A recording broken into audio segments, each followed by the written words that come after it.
नमस्कार, जनतंत्र टीवी देख रहे हैं आप और मैं हूं आपके साथ स्वाति आर्य। हमारी इस खास पेशकश में आप सभी का स्वागत है।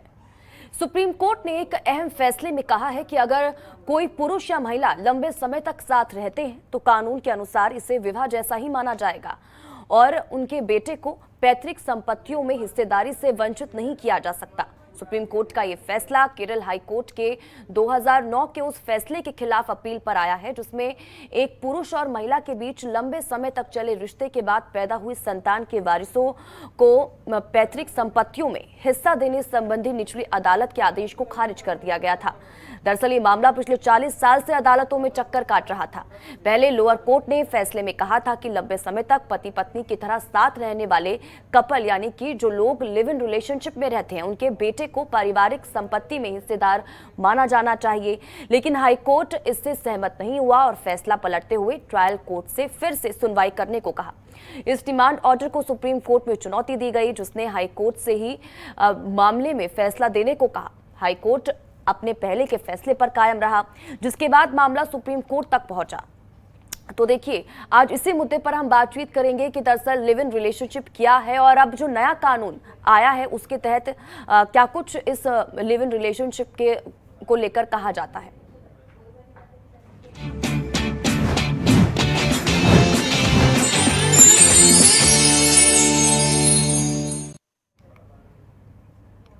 तो देखिए, हमारे साथ कुछ मेहमान भी जुड़ चुके हैं। हमारे साथ सुमन आहूजा हैं, अधिवक्ता हैं, वो हमारे साथ जुड़ चुकी हैं। इसी के साथ ही डॉक्टर मोनिका मेहरोत्रा है, सामाजिक कार्यकर्ता हैं, वो भी हमारे साथ जुड़ चुकी हैं। सबसे पहले तो ही मैम आप दोनों का बहुत बहुत स्वागत करती हूँ जनतंत्र टीवी पर। और सबसे पहला सवाल सुमन जी मेरा आपसे ही होगा। दरअसल लिव इन रिलेशनशिप, इसकी कानूनी परिभाषा क्या है, ये आपसे समझना चाहेंगे सरल भाषा में। भारतीय कानून में लिव इन रिलेशन का कोई भी परिभाषा नहीं है, कोई भी ऐसा कॉडिफाइड लॉ नहीं है जो लिव इन रिलेशनशिप को डिफाइन कर सके। लेकिन जो भारत है वो एक ऐसा देश है, क्योंकि जिस वक्त कानून बना उस वक्त भारत एक आइडल्स और मॉरल वैल्यूज का देश है।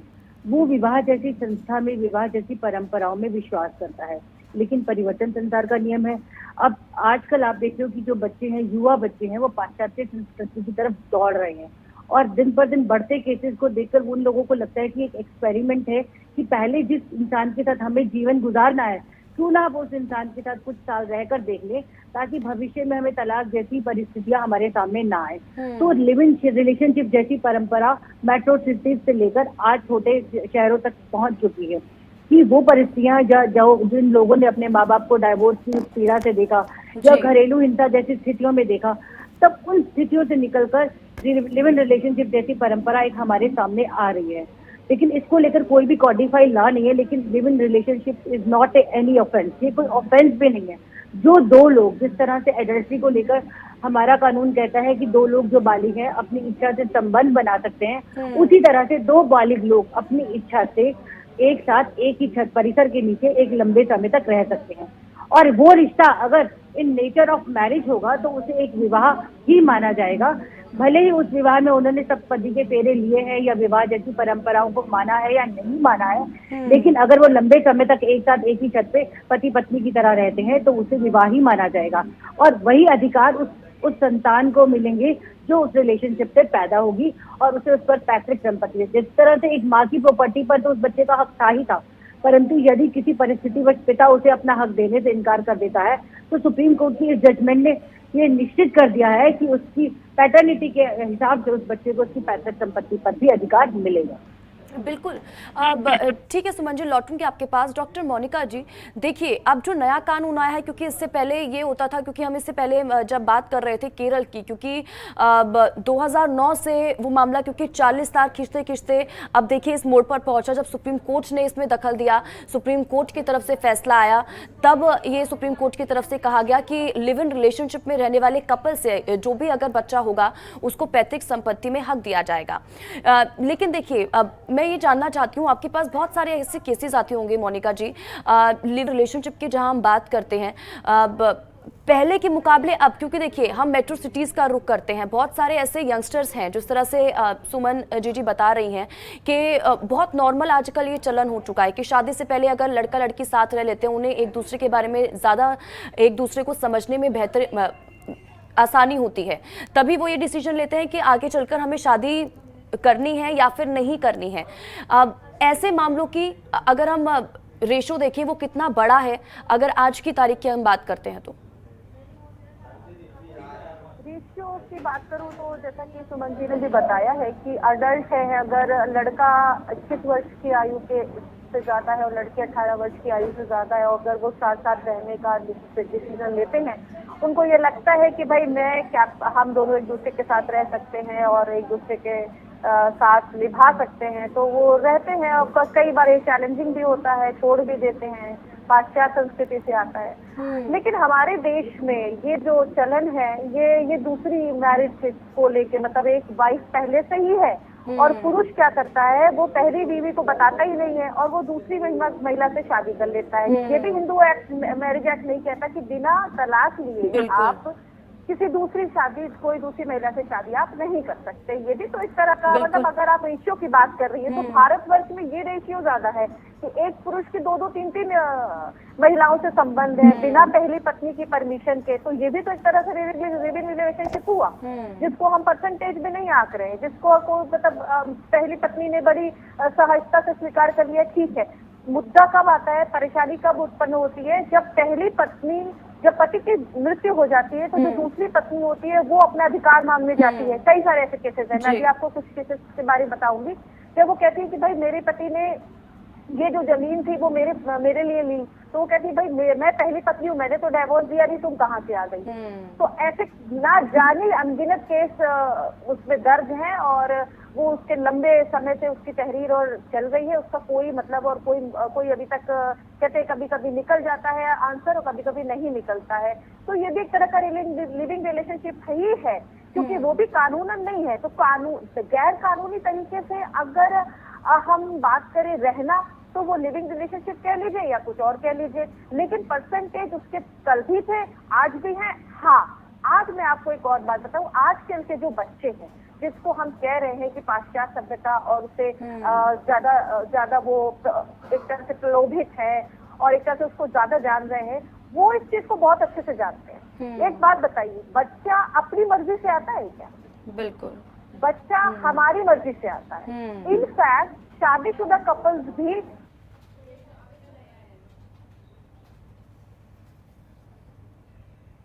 बच्चा पैदा करेंगे, वो प्लानिंग करते हैं। तो लिविंग रिलेशनशिप में ये कैसे पॉसिबल है कि बच्चा पैदा हो जाता है? और आज हम पैतृक संपत्ति की बात करते हैं, इसका मतलब ये है कि दोनों ने ही एक्सेप्ट किया हुआ है अपने रिलेशनशिप को एज अ हस्बैंड वाइफ, तभी वो बच्चे को पैदा होने में 8.5 से 9 महीने तक का समय लगता है। तो क्या इतने लंबे समय उसके पहले का रिलेशनशिप होता है, तब जाके बच्चा पैदा होता है? तो रेशियो ये बढ़ा हुआ है। हाँ, ये बात अलग है कि प्रिकॉशनरी अब बहुत कुछ आ चुका है। अब एक और टर्मिनोलॉजी आ गई है जो शायद हमें जाननी चाहिए, वीकेंड लिविंग रिलेशनशिप। मीन्स जो बच्चे हैं आजकल के नव युवक और नव युवतियां, वो वीकेंड में रहना चाहते हैं साथ में, और उसको भी कानूनन हक के लिए भी कई फाइट चल रही है कि ये भी मतलब अगर गलती से ऐसा कुछ हो जाता है तो ना भी कानून ने इसको नहीं दिया। ये आप की सोच है और ये आप कैसे रह रहे हैं, बहुत सारे मेजर्स हैं, आप उसे अपनाइए अगर आप बच्चा नहीं चाहते। क्योंकि अल्टीमेटली जब बच्चा पैदा होता है तो वो सोसाइटी, वो उसको रियल समाज में जाना पड़ता है और उसे कितनी प्रताड़ना और कितनी मानसिक प्रताड़ना झेलनी पड़ती है, ये हम देखते हैं। और माँ को भी, माँ इतनी शर्मिंदा होती है जब वो ये कहती है कि हम मैडम हमारा हस्बैंड के साथ ऐसा था या हम इनके साथ रहते थे और इसलिए बच्चा पैदा हो गया। बच्चा माँ को गलत सोचता है, माँ के प्रति उसके मन में एक बड़ी हीन भावना आ जाती है। बच्चा अपने अधिकार नहीं लेने के लिए आगे आता, कुछ माएँ बहुत स्ट्रांग होती हैं, वो आगे आ जाती है। तो समाज की स्थिति तो देखिए इन सब चीजों से बहुत ज्यादा प्रभावित होती है। डिप्रेशन, बच्चे यंगस्टर्स जो होते हैं, जो इस तरह से बच्चे पैदा होते हैं, वो डिप्रेशन का शिकार हो जाते हैं और बाद में उनका मैरिज जैसे रिलेशनशिप पर फेस भी उठ जाता है। वो मैरिज नहीं कर और ठीक है डॉक्टर मोनिका जी, लौटूंगी आपके पास। सुमन जी, इससे जुड़ा एक सवाल मैं आपसे करना चाहती हूँ। जिस तरह से देखिए जो लिव इन के रिश्ते हैं, क्या क्योंकि देखिए अगर हम कोर्ट की माने, अगर लॉ की माने, तो वो तो ये कहता है कि अगर आप लंबे समय से लड़का लड़की लिव इन में रह रहे हैं तो उसको शादी की तरह ही माना जाएगा। लेकिन हम ये लॉ के उससे कह रहे हैं कि कोर्ट ने ये कहा है, लेकिन अगर हम समाज की नजरों से देखें, क्या समाज एक्सेप्ट करता है ऐसे रिश्तों को? क्या सोसाइटी ऐसे रिश्तों को अपना पाती है? देखिए स्वाति जी, सोसाइटी ऐसे रिश्तों को बिल्कुल भी नहीं अपनाती। समाज ऐसे रिश्तों को नाजायज करार देता है, परंतु हमारा कानून इस चीज को अलाउ नहीं करता कि जो भी बच्चा इस दुनिया में आया है, जिस बच्चे ने भी इस दुनिया में जन्म लिया है, कि हम उसे बार्डन जैसे बास्टर्ड जैसे शब्द जो हमारे उसमें लिखा हुआ है, जैसे शब्दों का इस्तेमाल उस बच्चे के लिए हो, तो इसलिए उस बच्चे को उसका अधिकार दिया जाता है। मैं आपको एक केस बताती हूँ। एक पॉलिटिशियन थे MB तिवारी, जिनके अफेयर से उनका एक बेटा पैदा हुआ और उन्होंने उस बच्चे को एक्सेप्ट करने से इनकार कर दिया। जब वो बच्चा बड़ा हुआ तो उस अपने बच्चे ने कानूनी अपनी जंग लड़ी और अपने DNA के थ्रू इस चीज को प्रूव किया कि मैं उनका बेटा हूँ। और फिर उस पिता की पैतृक संपत्ति पर, मतलब ये नहीं कि दादा परदादा की संपत्ति पर उस बच्चे का हक होगा। यदि कोई बच्चा इस तरह से अफेयर से पैदा होता है तो जो पिता की खुद की कमाई हुई संपत्ति है उस पर उस बच्चे का अधिकार होगा, ऐसा हमारा कानून कहता है। क्योंकि भारत मानवीय मूल्यों का देश है और भारत का जो मानवीय मूल्य है वो किसी भी बच्चे को इस तरह से कि समाज उसे बुरी नजर से देखे, समाज उसे अपमानित करे, वो इस तरह के मूल्य बिल्कुल नहीं चाहता। तो इसलिए उस बच्चे को जायज करार देते हुए उस बच्चे को उसका पिता का जो संपत्ति उसके पिता की खुद की अर्जित हुई है उस संपत्ति पर उस बच्चे को अधिकार मिलेगा।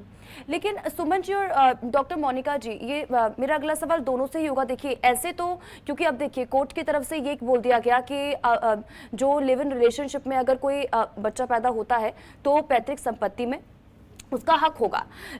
लेकिन ऐसे तो ये भी कहा जा सकता है कि बहुत सारे ऐसे फ्रॉड केसेस भी होते हैं, क्योंकि कई लड़कियां होती हैं, इसको हम नकार नहीं सकते, क्योंकि हम बहुत सारे जैसे सीरीज अब आ चुकी हैं, टीवीज में हम देखते हैं, डेली शोज में हम देखते हैं कि कोई इसका फायदा भी उठा सकता है कि अगर किसी को प्रॉपर्टी चाहिए या फिर पैसा चाहिए, क्योंकि बहुत सारे ऐसे एग्जांपल्स हैं जो रिलेशनशिप बनाते हैं पैसों के लिए, तो ऐसे तो ये भी उसका दुरुपयोग कर सकते हैं।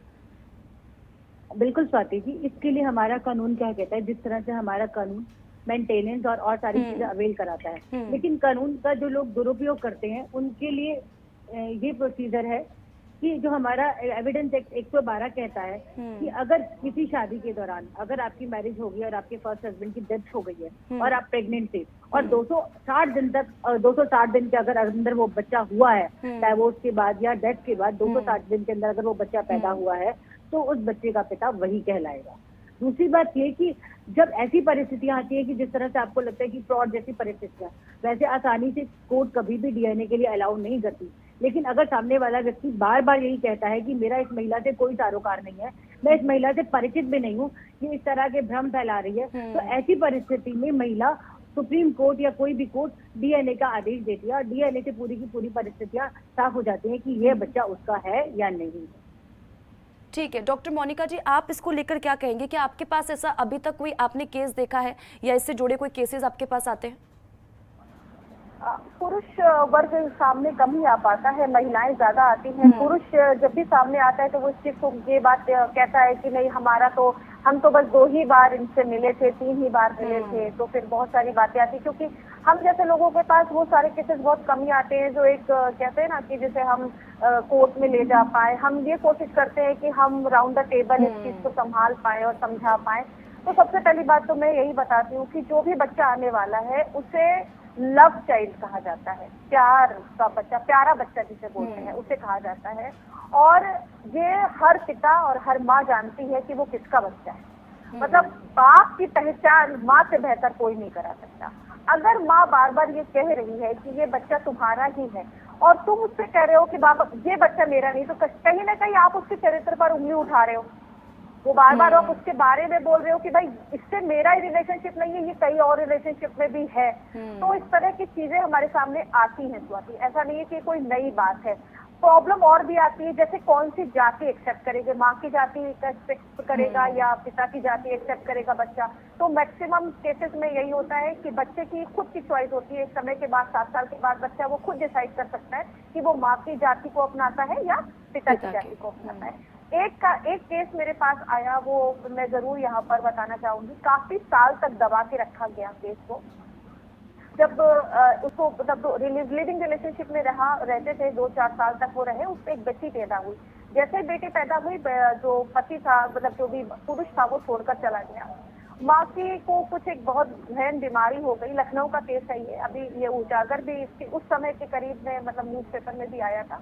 तो उसमें ये लिख के कहा, मतलब जाते वक्त उसकी जो माँ की डेथ हो गई, तो उसने अपनी सहेली को बताया कि ये बंदा है जो इस बेटी का बाप है, और अगर मैं ना रहूं तो इस बच्ची को उसके तक पहुंचा देना या उसके पास इसको लेके जाना। तो वो केस हमारे पास आया कि आप कैसे इसको हैंडल करेंगे। तो हमने जब पता लगाया, हमारी टीम ने जब पता लगाया, तो उस बंदे ने, मतलब उसके परिवार के किसी को, बंदे को नहीं पता था, किसी भी व्यक्ति को नहीं पता था कि इसका कहीं इस तरह का रिलेशनशिप है। तब हमने एक लड़ाई लड़ी और उस बच्चे को उसका अधिकार उसके फादर से दिलवाया। तो यानी अगर बच्ची बालिग हो गई है, इस तरह के रिलेशनशिप में कोई बच्ची बालिग है, तो उसकी शादी करानी है, तो भी वो अपने मतलब जो इस तरह के रिलेशनशिप में बच्चों के पुरुष वर्ग है, उससे वो मांग सकती है, उसके अधिकारों को वो ले सकती है।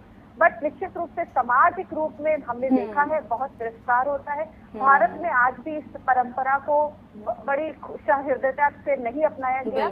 हाँ, ये देखा गया है कि जो मॉडर्नाइज्ड है, जो ये कहते हैं जनरेशन गैप है, तो ये जरूर देखा गया है कि माँ बाप से बच्चों ने ये रिक्वेस्ट करी कि हम कुछ महीने रहना चाहते हैं साथ में, और हम देखना चाहते हैं कि हमारी मानसिकता, या हम एक एग्रीमेंट करके मैरिज करना चाहते हैं। तो आज ये एग्रीमेंट मैरिज और ये सारी चीजें चली आ रही हैं। ये कहीं ना कहीं से स्वाति एक डर है, साइकोलॉजिकल डर है शादी को लेकर, इस परंपरा को लेकर, क्योंकि हम जैसे अपने बच्चों के सामने रहते हैं, जैसा हम अपने बच्चों के साथ बिहेव करते हैं सामने, वो वैसा ही सीखते हैं। तो उनके मन में इस पवित्र भावना को, इस पवित्र परंपरा को लेकर कोई भी दुर्भावना ना आए, किसी भी तरीके का डर ना हो, इस बात का हमें बहुत ध्यान रखना पड़ेगा। क्योंकि बच्चा अपनी मर्जी से नहीं आता, बच्चा हमारी मर्जी से आता है। सबसे पहली जिम्मेदारी हमारी इसके प्रति होती है, बाद में किसी और की जिम्मेदारी होती है। तो उसका ध्यान हमें सबसे ज्यादा इम्पोर्टेंट रखना है। अधिकार, पैतृक संपत्ति, ये सब तो बात की बात है। पहले आप अपने बच्चे के मन को तो समझो, अपने बच्चे की भावनाओं को तो समझो, और आप तब तक नहीं समझोगे जब तक आप एक दूसरे को नहीं समझोगे, जब तक आप एक दूसरे की भावना को नहीं एक्सेप्ट करोगे, एक दूसरे से प्यार नहीं करोगे, एक दूसरे की को वैल्यू नहीं करोगे, एक दूसरे को रिस्पेक्ट नहीं करोगे, आप नहीं समझ सकते। तो ये चीजें जो मैं देख पाती हूँ और जो मैं सोच पाती हूँ कि मेरे को समाज में स्प्रेड करना चाहिए, और आपके चैनल के माध्यम से मैं ये अपील भी करना चाहती हूँ कि शादी को एक पवित्र रिश्ते की तरह माने, अपने ईगो को ना लाएं, ताकि कोई आपका बच्चा भी लिविंग रिलेशनशिप में जाए और वो इस शादी जैसी पवित्र परंपरा से विमुख होता जाए। बिल्कुल। और डॉक्टर सुमन जी, मेरा अगला सवाल आपसे होगा, अगर कोई कपल, कोई लड़का लड़की लिव इन रिलेशनशिप में रह रहे हैं और बहुत टाइम हो गया उनको एक साथ रहते हुए, और किसी वजह से अगर किसी एक पर्सन की, अगर हम कहें कि लड़के की अगर डेथ हो जाती है, किसी वजह से मौत हो जाती है, तो क्या उस लड़की का उस लड़के के प्रॉपर्टी में कोई हिस्सा होगा? बिल्कुल। जिस तरह से अगर वो लंबे समय से एक रिलेशनशिप में रह रहे हैं, जिस तरह से हिंदू मैरिज एक्ट को राइट्स मिलते हैं, वो राइट्स उस लड़की को मिलेंगे, क्योंकि हमारा उसको डोमेस्टिक वायलेंस या 125 CRPC थ्रू उसको मेंटेनेंस, जब आप किसी लिव इन रिलेशन में रह रहे हो तो जो आपके साथ पार्टनर रह रहा था, उस पार्टनर की भी मॉरल ड्यूटी होती है कि वो आपकी मेंटेनेंस को देखे, आपकी जरूरतों को देखे।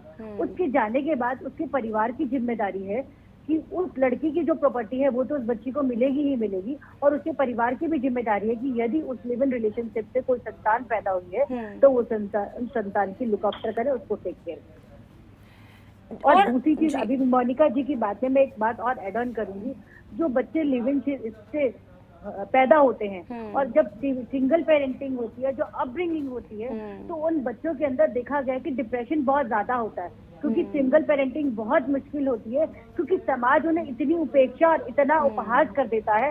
तो इसलिए आज हमें एक माइंडसेट चेंज करना होगा। सबसे पहले तो मैं ये चाहूंगी कि बच्चियां पहले इस तरह से कोई डिसीजन ही नहीं ले कि अगर वो इस रिलेशन को मैरिज की तरफ नहीं ले जा सकती, तो वो एक जीव को इस दुनिया में लाने का, जिस जीव को आप अच्छा जीवन नहीं दे सकते, जिसको आप अच्छी अपब्रिंगिंग नहीं दे सकते, जिसको आप अच्छी वैल्यूज नहीं दे सकते, जिसको आप अच्छी एजुकेशन नहीं दे सकते, उस जीव को दुनिया में लाने का उन दोनों को कोई हक नहीं है। अगर आप लिव इन रिलेशनशिप में रह रहे हैं तो आप अपने स्वार्थ के लिए रह रहे हैं, अपने सुख के लिए रह रहे हैं। उस सुख में आपको किसी तीसरे को दुख देने का कोई अधिकार नहीं। बिल्कुल। और सुमन जी ये भी बताइएगा, अगर किसी वजह से कपल्स का ब्रेकअप हो जाता है, जो लिव इन में रह रहे हैं, लड़का लड़की का ब्रेकअप हो जाता है, तो क्या लड़की ऐसे में लड़के के ऊपर रेप का चार्ज लगा सकती है? और अगर लगाती है तो उसके लॉ क्या कहता है उसके बाद, ये थोड़ा समझाइएगा। देखिए, अगर आप एक लंबे समय से एक लिव इन रिलेशनशिप में रह रहे हैं और आप जो आपका रिलेशनशिप है वो it's in nature of marriage है, तो आप किस तरह से आप रेप का चार्ज लगा सकते हैं? बिकॉज अगर आप दोनों के बीच में रिलेशन है तो दोनों के कंसेंट से है, तो जब दोनों का कंसेंट है तो वहाँ रेप का चार्ज बनता ही नहीं। लेकिन आजकल का जो प्रोटोकॉल आ रहा है कि आप थोड़े दिन अलग हो गए और आपने वो जिस तरह से मैरिटल रेप का कॉन्सेप्ट निकल कर आया है, तो इसमें यहाँ पर लड़कियों का वो कॉन्सेप्ट भी रहता है कि उसको ब्लैकमेल करने के लिए वो रेप का चार्ज लगा देती है। लेकिन हमारा कानून इतना कमजोर नहीं है कि किसी भी निर्दोष को बिना वजह से किसी भी तरह से सजा देंगे। अगर आप दोनों के बीच में कंसेंट हुआ और उस कंसेंट से आपने रिलेशन बनाया है तो वो रेप का चार्ज कभी भी नहीं लेगा। और अगर हम मेंटेनेंस की बात करें ऐसे में कि अगर ब्रेकअप के बाद अगर लड़की मेंटेनेंस मांगती है तो क्या उसका हक होता है लड़की को? बिल्कुल। 125 CRPC के तहत लिव इन रिलेशनशिप में रहने वाली लड़की को मेंटेनेंस का पूरा अधिकार दिया गया है। इसके अलावा सेक्शन एविडेंस एक्ट 112 में भी लड़की को अधिकार दिया गया है। हिंदू मैरिज एक्ट में भी लिव इन रिलेशनशिप में रहने के लिए लड़की को राइट्स मिले हैं। बेसिकली लिव इन रिलेशनशिप को लेके कोई कॉडिफाइड लॉ नहीं है, तो जो राइट्स हिंदू मैरिज लॉ में बने थे वही राइट्स हम इन लोगों को प्रोवाइड कराते हैं, वही लॉ इनके लिए भी है। और फ्यूचर में हो सकता है अगर इस तरह से पाश्चात्य सभ्यता जिस तरह से भारत में बढ़ती जा रही है या लिव इन रिलेशनशिप का कल्चर बढ़ता चला जा रहा है, फ्यूचर में हो सकता है कि कोई पर्टिकुलर लॉ आ जाए। लेकिन अभी हिंदू मैरिज एक्ट के हिसाब से इन लोगों को मेंटेनेंस, डोमेस्टिक वायलेंस जैसी जितने भी केसेस हैं वो सारी सुविधाएं प्रोवाइड कराई जा रही है। बिल्कुल। और डॉक्टर मोनिका जी, मैं यहाँ पे थोड़ा आपसे समझना चाहूँगी और थोड़ा ये भी चाहूँगी कि आप हमारे दर्शकों को भी, ऐसे लोगों को जो लिव इन में रह रहे हों, क्योंकि देखिए आजकल देखिए जैसे मैंने पहले भी बोला कि मेट्रो सिटीज़ का लोग रुख कर रहे हैं, बहुत से ऐसे यंगस्टर्स हैं जो पढ़ाई के लिए जाते हैं या फिर अपनी जॉब के लिए जाते हैं। अब रिलेशनशिप होता नहीं है, लेकिन कई बार होता है कि वो सोचते हैं कि शायद हमारा खर्चा निकल जाए तो हम लोग एक साथ रह लें, 4 लोग एक साथ रह लें, तो ऐसे भी कई रिलेशनशिप आगे बढ़ते हैं। दोस्ती होती है, रिलेशनशिप हो जाता है, फिर आप एक रिलेशन में एक साथ रहने लग जाते हैं। बहुत से ऐसे केसेस हमने देखे हैं। अब क्या ऐसे रिलेशनशिप, जिस तरह से मैंने पहले भी बोला कि समाज उनको किस तरह से नज़र देखे, क्योंकि कहने को तो बहुत लोग बोलते हैं कि हम मॉडर्न हो चुके हैं, हम आज के जनरेशन के साथ चल रहे हैं, लेकिन कहीं ना कहीं उनकी सोच वही होती है, अंदर से वो उसी सोच के साथ चलते हैं। अपने बच्चों की बात करें चाहे हम दूसरे बच्चों की बात करें, तो उन लोगों के लिए मैं आपसे समझना चाहूँगी कितने केसेस की संख्या इतनी बड़ी है और कितने सही होते हैं रिलेशन? संख्या लगातार बढ़ती जा रही है। देखिए, जैसा कि स्वाति जी ने भी, स्वाति आप भी बोल पा रहे हैं और मैडम भी बता पा रही हैं कि एक तरह से नए जीव को लाना और ये सारी बातें, हम लोग बहुत देर से चर्चा कर रहे हैं इस विषय पे। स्वार्थ है, ये तो तय है जी, स्वार्थ तो है। आप चाहे आप मेट्रो शहर की बात कर लीजिए, चाहे आप किसी भी शहर की बात कर लीजिए, अगर आप किसी लड़के से ये पूछिए कि बेटा तुम्हें कैसी पत्नी चाहिए, तो सबसे पहले वो उसके मन में जो एक छवि होती है वो एक भारतीय नारी वाली छवि होती है। परसेंटेज बहुत कम होते हैं। इवन जब वो लड़की देखने जाते हैं तो पहला प्रश्न यही पूछते, तुम्हारा कोई मतलब अफेयर वफेयर तो नहीं है ना? और अगर लड़की कह देती नहीं हमारा एक अफेयर रहा था, तो फिर वहीं से वो हो जाता, अच्छा रहा था तो इसका मतलब कुछ रिलेशनशिप रहा था, तो वो वहां पे नो हो जाता है। यानी कोई भी, चाहे वो लड़का हो या वो लड़की हो, वो ये नहीं चाहती कि शादी करने से पहले किसी भी, मतलब मेरे फ्यूचर हस्बैंड का या मेरी फ्यूचर वाइफ का किसी भी बंदे से कोई रिलेशनशिप रहा हो। अब आप कहते हो कि जी हमारे पास, हमको पढ़ने जाना है और हमारे को जो फ्लैट चाहिए वो बड़ा कॉस्टली है, उसकी जो रेंट है वो 10,000 रुपीज है, तो अब हम क्या करें, हम 4 लोग मिल लेते हैं और बांट लेंगे तो आराम आ जाएगा। तो भाई ठीक है, बांटो ना, तो लड़की लड़की बांट लो, लड़का लड़का बांट लो। जरूरी है लड़का लड़की बांटना या लड़की, मतलब आप अपोजिट सेक्स को अगर बांटोगे डेफिनेटली अट्रैक्शन बढ़ता है और अट्रैक्शन होता है। हाँ, अगर म्यूचुअल अंडरस्टैंडिंग है आपकी कि यस हम दोनों साथ रहेंगे, वो सब कुछ करेंगे, जो मतलब एक दो मानव करते हैं, 2 व्यक्ति कर सकते हैं, तो उसके बाद बस यही तक है, 1 साल 2 साल का हमारा रिश्ता, उसके बाद कुछ नहीं। तो भाई ठीक है, अब हो पाता नहीं है, कुछ चीजें छिपी रहती हैं। पता चला लड़की, अगर लड़की का बहुत ज्यादा अफेक्शन लड़की के प्रति आ गया तो वो डिप्रेशन में चली गई, उसने कहा भाई अब तो नहीं। अगर लड़की ने लड़के को चीट कर दिया तो वो डिप्रेशन में चला गया। तो आप इसको लिंक अप करिए। अगर आप, मैं 100% श्योर हूँ, अगर आप किसी भी साइकियाट्रिस्ट से पूछिए, उसके पास 99% केस यही आते हैं ब्रेकअप वाले।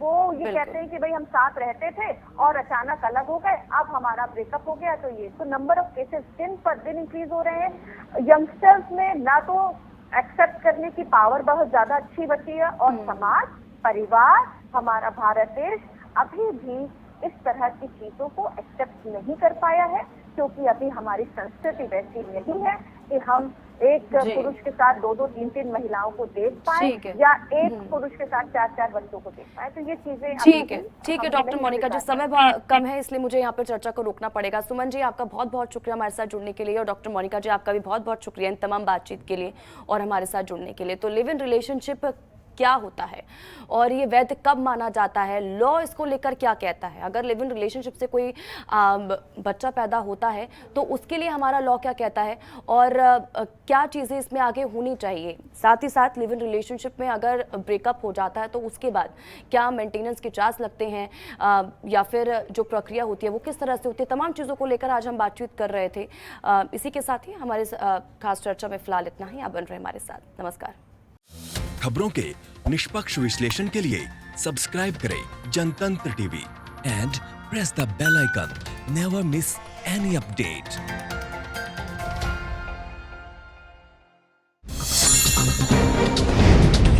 डाउनलोड कीजिए जनतंत्र टीवी ऐप को, जो कि अवेलेबल है गूगल प्ले और ऐप स्टोर पर। अधिक जानकारी के लिए अभी डाउनलोड करें।